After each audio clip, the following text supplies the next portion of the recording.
Graça e paz para todos. Eu quero convidar o povo de Deus para a gente meditar na palavra do Senhor, que está no livro de 1 Crônicas, no capítulo 20, e no versículo 1 diz assim a palavra de Deus.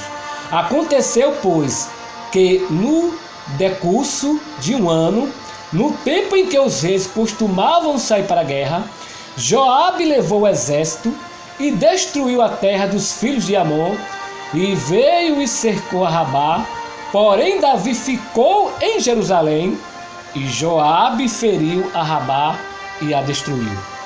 Meus amados, eu li aqui um texto da palavra de Deus que fala que Joabe, ele era general do rei Davi. E além de Joabe ser general do rei Davi, Joabe, ele era sobrinho de Davi. Davi, ele era tio de Joabe. E todas as vezes que Davi ia para a guerra, Davi levava Joabe. Joabe ia na frente e Davi ia na retaguarda. E muitas batalhas Davi ganhou junto com Joabe. Mas teve um dia que Davi, ele não saiu para a guerra e convocou Joabe para que Joabe ele fosse guerrear. Davi chama Joabe e diz: olha, Joabe, pega aí os melhores soldados que você tem, pega aí as melhores espadas, pega aí os melhores cavalos, os melhores escudos e vai para a peleja.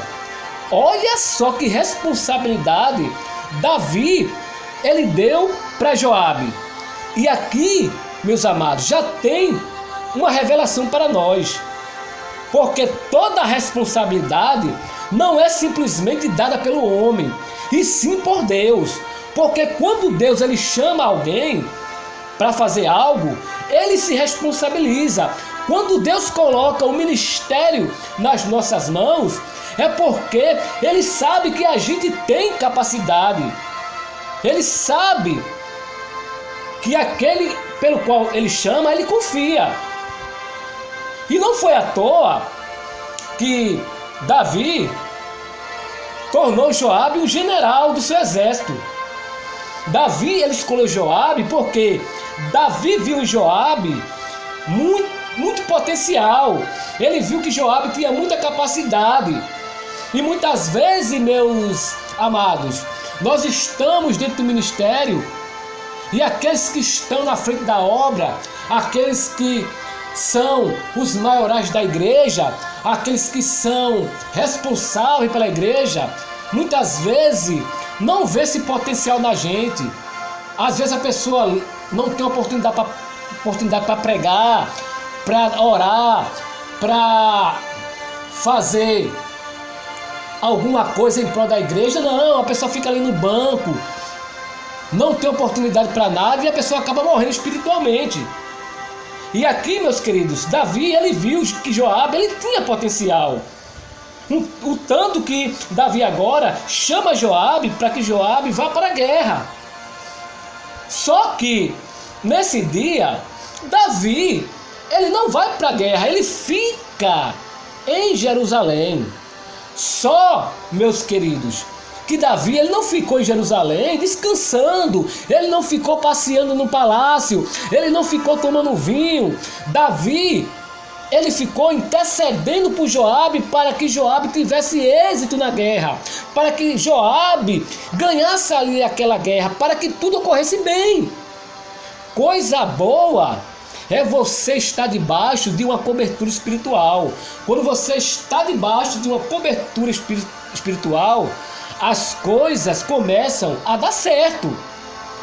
E o que me chama a atenção é que às vezes a pessoa está na igreja, começa um namoro com alguém, mas não chega para os pastores da igreja para comunicar que está namorando.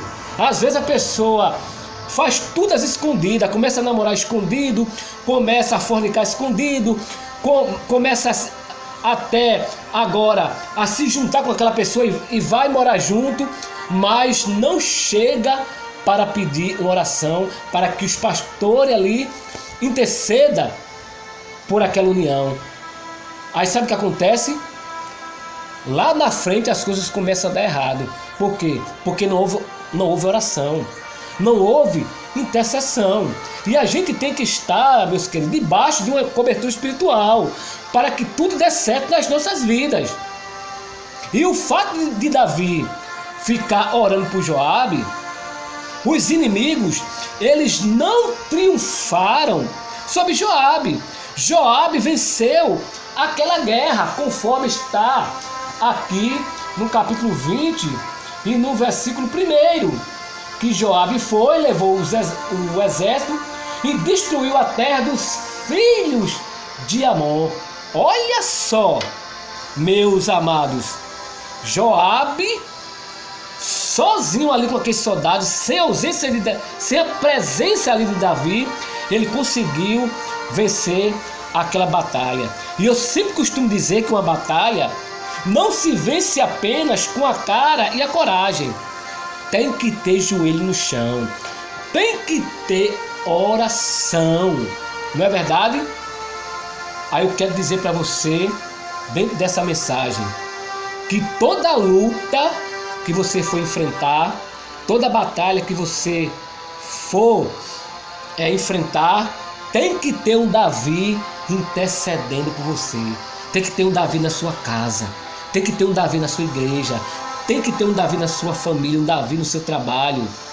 Tem que ter um Davi para interceder para que você tenha vitória. Amém, meus amados? Então, esta é a reflexão que eu quero trazer para você aqui nesta manhã. Amém? E que Deus assim continue nos abençoando.